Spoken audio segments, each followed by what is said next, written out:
Paint, texture, wall paper మూడిట్లో ఏది budget లో అయిపోతుంది, ఏది బెస్ట్ తెలుసుకుందాం రండి. Welcome to 10 interior tips in 10 days లో డే 9. దానిలో ఫస్ట్ మనకి పెయింట్ అనేది మనకి అఫోర్డబుల్, మంచి బడ్జెట్ లో వస్తుంది, ఈజీ టు రెడ్ అవ్. మనం మళ్ళీ రీపెయింట్ చేయాలన్నా ఈజీగా అయిపోతుంది, బట్ ప్లెయిన్ వాల్స్ ఉంటాయి అనమాట. Next second texture. ఇది మీ వాల్స్ కి స్టైల్ యాడ్ చేస్తుంది అండ్ ఇది కాస్ట్ కూడా మనకు కొంచెం ఎక్కువే ఉంటుంది పెయింట్ తో కంపేర్ చేస్తే.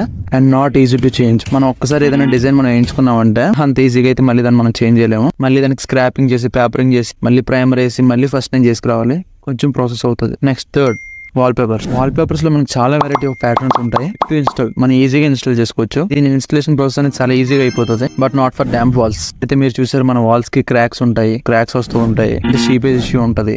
అలాంటి చోట్ల వేస్తే ఈజీగా మీకు విజువల్ అయిపోతుంది. అండ్ రేపు పొద్దున్న మీకు ఏమైనా వాటర్ లీక్స్ ఏమైనా ఉంటే వాల్ పేపర్ కూడా పాడైపోద్ది. నా చాయిస్ ఏంటంటే మీకు బెస్ట్ పెట్టుగా ఉండే వాల్స్ కి మీరు వాల్ పేపర్ అయితే మాత్రం ప్రిఫర్ చేయొద్దు. లైక్ బాత్రూమ్ వాల్స్, ఎక్కడైతే మనకి వాటర్ పైప్ లైన్స్ అయితే కనెక్ట్ చేసి ఉంటుందో అలాంటి వాల్స్ మీరు ప్రిఫర్ చేయొద్దు. నా టిప్ ఏంటంటే mix them for a designer look. ఇప్పుడు మనకి చాలా మోడర్న్ డిజైన్స్ వచ్చినాయి. మనకి వాల్ పేపర్స్ తీసుకెళ్లి వాటర్ ప్లేస్ చేస్తున్నాం, లేదంటే ప్లెయిన్ వాల్ మీద మౌల్డ్స్ కానీ ట్రిమ్స్ కానీ పెట్టి మధ్యలో వాల్ పేపర్ పెడుతున్నాం. ఇవి మనకి చాలా ట్రెండీ అండ్ క్లాసీగా ఉంటాయి లుక్స్ అయితే మాత్రం. మీరు ప్రిఫర్ చేయండి, చాలా బాగుంటాయి వాల్స్. Thank you. సరే అయితే